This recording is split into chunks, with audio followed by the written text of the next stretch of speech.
Hard act to follow. Hi, I'm Ann Messner, and I'm going to read you a story.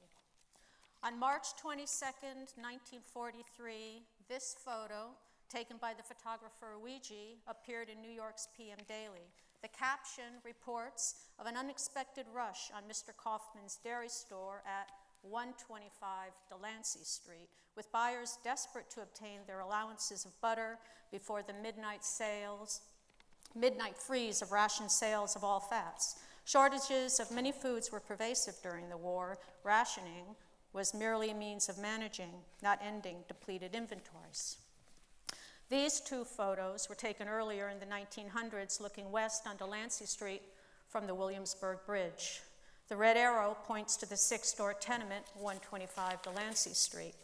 The Lower East Side was a vibrant, predominantly poor and working-class immigrant neighborhood. In the mid-1960s, the city took ownership of these 14 square blocks of tenements south of Delancey Street for the common but increasingly unpopular practice of urban renewal. This is a 1965 ad designating the Spura, or Seward Park Urban Renewal Area, to be cleared. Over the next 15 years, buildings were demolished piecemeal, scattering almost 2,000 families. Some tenants relocated to nearby newly constructed public housing, but many were forced to leave the neighborhood. The red arrow points to 125 Delancey.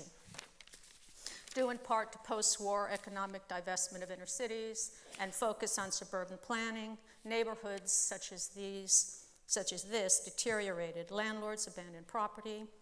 In a desperate need for acceptable places to live, tenants organized among themselves through a process of collective sweat, aided by the ingenuity of paralegal tactics. Privately owned abandoned properties transitioned to small-scale commons. The east side, north of Delancey Street, with its history of radical politics, saw much of this activity.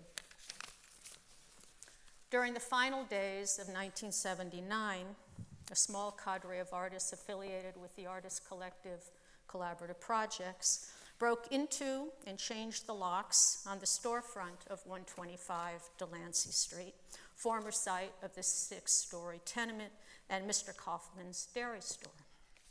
By now, an unused, poorly constructed, two-story city-owned property. In his recent text, Excavating Real Estate, Alan Moore, a key organizer and one of the small group who cracked the lock into 125, reflects on the taking of the building as both collective action and an act of commoning. To quote, "It was an action first and a show second." The organization of both was fully collective every step of the way, with different people playing key significant roles at every step of the process. It was a classic transgressive action, a provocation, and a response, playing out together in an intricate dance towards indeterminate result. Allen goes on to describe the collective right of commoning, collective action based on shared values, particularly the principles of cooperative self-organization, as a counterpoint to individual private property rights that characterize capitalist structures.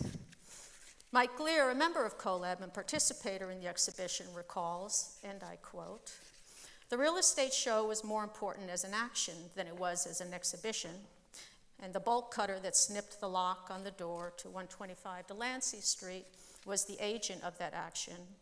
Bolt cutters transform modest motion into extreme force."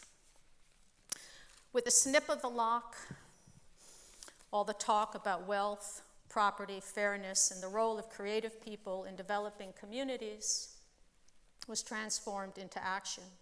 With the snip of the lock, our youthful feelings about authority, autonomy, and agency were shaped into principles. It was the moment when I, meaning he, realized that dialogue has its limits, particularly between parties whose power is unequal.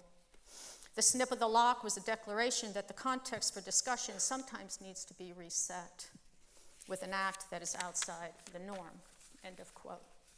The location of that building The timing of our provocation on the subject of real estate proved a direct hit. What played out over the next several weeks was a surprising capitulation by the city, first by the seating of a temporary storefront, although smaller and less visible, followed, however, by the offer of a more permanent cultural space, which exists today as ABC No Rio on Rivington Street. This may have been aided by the presence of Joseph Beuys at the press conference staged after the city locked us out. Beuys himself had been involved in the successful occupation by students at the Dusseldorf Academy years prior, which resulted in the founding of the Free International University. Not that the New York officials were aware of this action, but they certainly were conscious of Beuys' notoriety, as he had just been profiled in all of the media because of his coinciding with his Guggenheim retrospective, which was why he was in town.